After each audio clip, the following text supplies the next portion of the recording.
नाज़रीन अव्हां खे अहम ख़बर खां आगाह कंदा हलूं त कुनरी जे मशहूर वापारी ऐं मिर्च मंडी जे जनरल सेक्रेटरी संदसि पुट ऐं मैनेजर ख़िलाफ़ फायरिंग ऐं इरादे क़त्ल जो केस दाख़िल। 3 ॼणा गिरफ़्तार।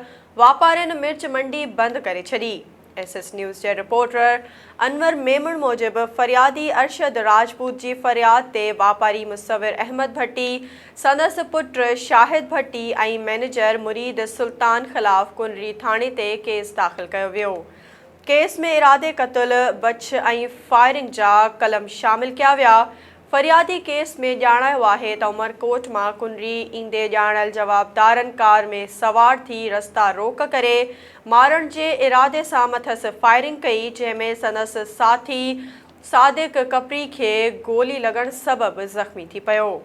कुनरी पुलिस केस में नामज़द 3 जवाबदारनि खे गिरफ़्तार करे लॉकअप करण बाद रिमांड लाइ उमरकोट जे कोर्ट में पेश करे छॾियो। वापारी ख़िलाफ़ फायरिंग जो केस दाख़िल थियण ते एशिया जे सभ खां वॾी मिर्च मंडी कुनरी में हड़ताल कई वई।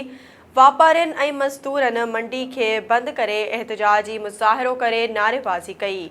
वापारियुनि चिता ॾिनो आहे त कूड़ो केस ख़त्म करे फ़रियादी ख़िलाफ़ कार्रवाई करे इंसाफ़ कयो वञे।